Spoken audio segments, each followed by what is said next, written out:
Hai guys. Nah, jadi sebelum kita menjelaskan apa itu badan amil zakat, peran dan fungsinya di masyarakat, kita akan menjelaskan terlebih dahulu apa itu zakat. Zakat merupakan satu-satunya rukun Islam yang secara spesifik berbicara tentang pemberdayaan ekonomi umat. Namun sayangnya, selama ini pola pemberian zakat cenderung diberikan secara konsumtif, yaitu secara instan dan kontan, sehingga hal tersebut membuat zakat belum mampu mengatasi kemiskinan yang merupakan sebuah tujuan dari zakat itu sendiri. Seharusnya zakat dikelola secara profesional agar mampu mewujudkan cita-cita besar Islam, yaitu keadilan dan kesejahteraan sosial. Zakat sendiri berfungsi untuk memberdayakan ekonomi umat. Jika syahadat menjadi fondasi utama keislaman seseorang dan sholat menjadi manifestasi hubungan seseorang dengan Tuhannya secara vertikal, nah di sini zakat berfungsi penghubung antar sesama manusia atau hubungan secara horizontal. Nah, di sini zakat menjadi satu-satunya rukun iman yang berprioritas langsung terhadap pemberdayaan ekonomi masyarakat. Jika zakat tersebut belum terkelola dengan baik, maka dapat dikatakan perekonomian akan terpuruk.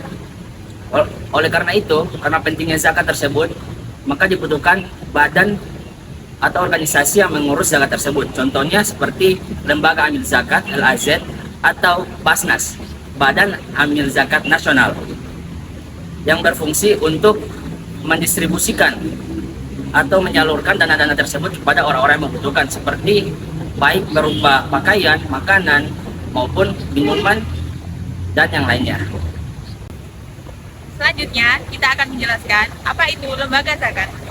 Nah, lembaga zakat merupakan badan yang mengelola sumber dana zakat dari muzaki, baik perorangan maupun badan usaha, di mana penerimaan zakat tersebut sesuai dengan kaidah Islam yang berlaku. Atau lembaga zakat juga dapat diartikan sebagai amil yang menerima zakat, baik zakat fitrah maupun zakat harta serta zakat dalam bagian lainnya. Lembaga zakat juga merupakan salah satu lembaga yang berperan sebagai penerima zakat atau pendistribusi zakat dari seorang yang memiliki kelebihan dana atau biasa disebut muzaki kepada orang yang memiliki kekurangan atau biasa disebut mustahik. Nah, adapun lembaga zakat di Indonesia dalam Undang-Undang Nomor 38 Tahun 1999 tentang pengelolaan zakat, yang pertama, Badan Amil Zakat. Badan Amil Zakat adalah lembaga swadaya masyarakat yang mengelola penerimaan, penyaluran, serta pemanfaatan zakat, infak, dan sedekah secara berdaya guna atau berhasil guna. Yang kedua, Lembaga Amil Zakat.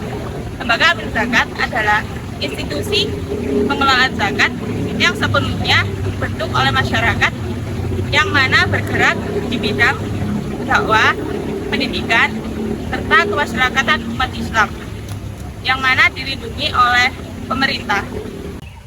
Berikutnya, di sini kita akan menjelaskan tentang fungsi, tujuan, dan manfaat dari Badan Amil Zakat, yaitu fungsi dari Badan Amil Zakat adalah untuk mendistribusikan dana zakat, infak, dan sedekah yang diterima dan dikumpulkan dari muzaki dan selanjutnya akan diserahkan kepada orang-orang yang berhak menerimanya. Adapun tujuan dari Badan Amil Zakat yaitu meningkatkan pelayanan dalam menunaikan ibadah zakat yang sesuai dengan ajaran agama Islam. Yang kedua, meningkatkan fungsi peranan keagamaan sebagai mensejahterakan masyarakat. Yang ketiga, meningkatkan hasil dan daya guna dari zakat itu sendiri. Adapun manfaat dari Badan Amil Zakat yaitu mempermudah muzaki untuk membayar zakat. Yang kedua, mempererat solidaritas antara umat beragama, dan yang ketiga, menghindari dari sikap takabur. Menurut undang-undang, Lembaga Amil Zakat adalah institusi pengelolaan zakat yang sepenuhnya pengelolaannya ada di tangan masyarakat yang khususnya bergerak dalam bidang dakwah, pendidikan, sosial, dan kemaslahatan umat Islam. Nah, yang selanjutnya adalah peran dari lembaga zakat.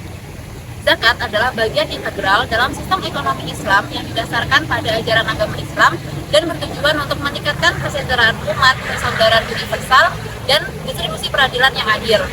Sistem ekonomi ini disusun dan dirancang sesuai dengan konsep makosid syariah. Berikut adalah peran lembaga zakat dalam meningkatkan ekonomi sosial. Peran yang pertama yaitu membangun masyarakat yang sehat secara ekonomi dan meningkatkan kesejahteraan sosial. Hal ini jika manajemen zakat melakukan perannya secara otomatis, maka masyarakat dijamin akan memperoleh kesejahteraan sosial. Peran yang kedua yaitu membantu masyarakat dalam mendistribusikan kekayaan di antara masyarakat serta mencegah akumulasi kekayaan di tangan segelintir orang. Jika hal ini dilakukan secara adil dan merata, maka dapat dipastikan masyarakat akan terhindar dari kesenjangan sosial antara yang kaya dan yang miskin. Dalam ajaran agama Islam diberikan pedoman bahwasanya kita harus menjaga keselarasan dan kedamaian antara yang kaya dan yang miskin. Dalam hal ini, zakat adalah cara paling efektif untuk mengentaskan kemiskinan. Nah, zakat akan sangat efektif juga digunakan untuk mengatasi kemiskinan, karena kemiskinan ini merupakan salah satu masalah utama yang dihadapi oleh umat Islam. Selain itu, masalah kemiskinan juga merupakan sasaran utama dari zakat. Nah, untuk membantu pemudahan fakir miskin, umat Islam mewajibkan zakat kepada para pemilik kekayaan dan juga menjadikannya sebagai salah satu rukun Islam. Nah, zakat ini memiliki beberapa jenis program, di mana program ini salah satu variabel penting yang digunakan untuk mengukur pengurangan pendapatan dan juga pengentasan kemiskinan. Nah, BIS ini menggunakan alat analisis untuk mengukur pengurangan pendapatan dan juga pengentasan kemiskinan. Hal ini termasuk kurva Lorenz yang paling sering digunakan, dan juga indeks Atkinson untuk mengukur pengurangan pendapatan serta pengentasan kemiskinan. Salah satu bentuk lembaga amil zakat yang dapat kita temukan di lingkungan sekitar, khususnya lingkungan mahasiswa, adalah Elzawa. Elzawa adalah lembaga amil zakat yang berada di bawah naungan Universitas Islam Negeri Maulana Malik Ibrahim Malang. Elzawa sendiri memiliki banyak kegiatan yang berupaya untuk meningkatkan kesejahteraan masyarakat, seperti donasi bantuan sosial, donasi bantuan bencana alam, beasiswa untuk kader Elzawa sendiri, serta santunan yatim dan duafa. Kegiatan-kegiatan tersebut diupayakan secara sungguh-sungguh untuk meningkatkan kesejahteraan masyarakat.